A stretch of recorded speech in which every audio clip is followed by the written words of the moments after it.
Dear Mooji, I've been with several Indian masters and who have led me to believe self-realization will take many years of practice. Yet you and some other Western masters say we can do it now itself. What accounts for the different approach? Is it cultural?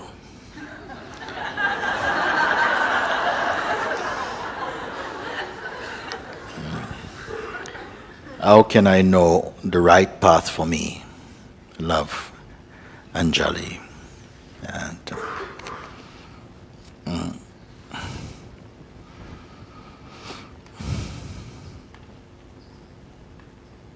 some of it is cultural. I've been with several Indian masters who have led me to believe self-realization will take many years of practice.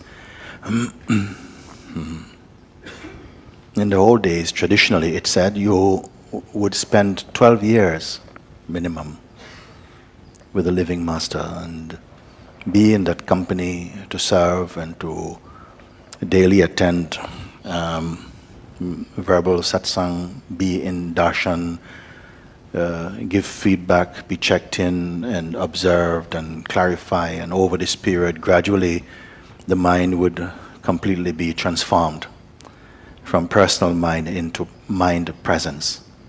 They say like this. But these days, nobody have 12 years to give to anything at all, even in India. Nobody has time anywhere. Even the unemployed don't have time.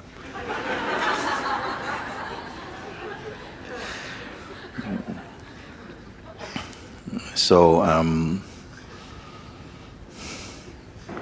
a way had to be found for the beings to come to recognition quick. It's all one movement. Consciousness is doing it. And what was refreshing and new, because sages such as Sri Ramana Maharshi also, he was also speaking that what we are, the truth, we already are that. Even the old masters, if they had really realized the self, they would know. But this is timeless. It's what we are, timelessly. Realization is not an event. It could only mean the recognition of what is already here. It's not a creative process. It's not you're going to create a new you, which was going to be so good it realized itself. It wasn't like that. So many misconceptions were exposed, and in the exposing of them, that they serve no purpose because they keep the being in a state of waiting also. And then some beings were clearly ready to burst open, but they were delayed and suppressed to say, no, it cannot happen like this. You have to keep on like this, you see. So sages like Ramana had tremendous patience to meet each one within their own capacity. As much as they could assimilate, he addressed them. Then a sage such as Nisargadatta Maharaj, he mostly didn't have time for what he called preliminary spirituality. He was cutting completely, throwing things out. No, it's not this, not. So quickly,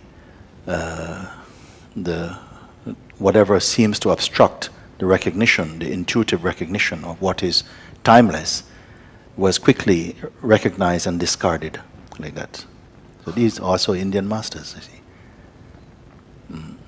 Sometimes in the West also, having more stronger intellectual tradition and tendencies, the teachings of the East was grasped very quickly. But sometimes what was not accomplished was that the ego not necessarily destroy. And we have heard stories not just from the West or the East of those who clearly had some insights, had some breakthrough, came to a place of seeing, yet they had not destroyed their vasanas somehow. And you have heard of people who took advantage of their disciples also, because they hadn't gotten rid of their own cravings. So this is why we speak that yes, the seeing is instant, the recognition can be instant, but it will take some time to stabilize the mind into the heart completely. And even if you realize today completely, without any doubt, who you are, maybe for the duration of this life also, the consciousness will continue refining itself, deepening in its own mystical juice. And this is a beauty and a paradox, that all of this continuous kind of maturing can continue against a background of unchanging awareness. It's not something that your mind can just fathom.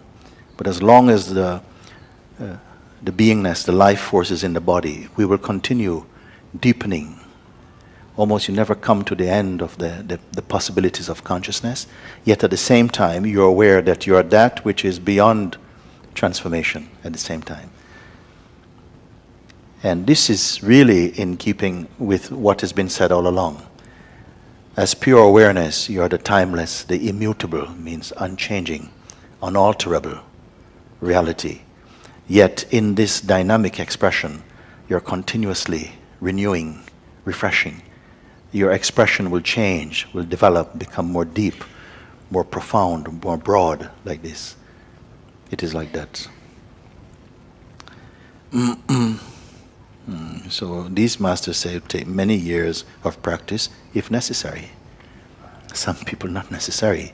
They grasp it and somehow immediately they're recognizing, but that is, and then still the mind will keep coming for a while, trying to recapture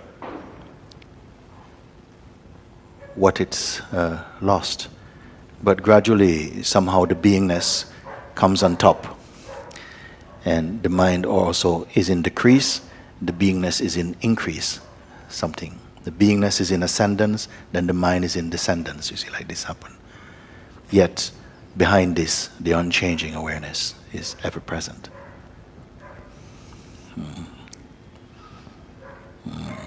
So you and some other Western masters say we can do it now itself. Papaji also was like this. He would not cooperate with or perpetuate any state of delusion. He would not console any state of delusion. No, not this. So we were compelled to see. You were cornered somehow. And at a certain point, somehow your being had to confess, yes, I am the Absolute. Come out of the... And something felt, whoa, but it's true.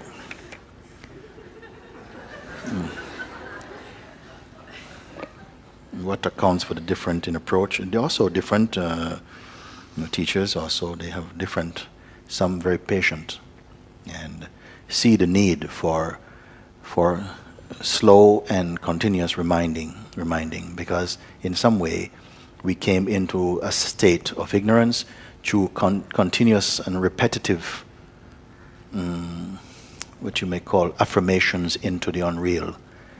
And so great books like the Gitas, Ribu Gita, Ashtavakra Gita, Avaduta Gita, Bhagavad Gita, they're called like a song.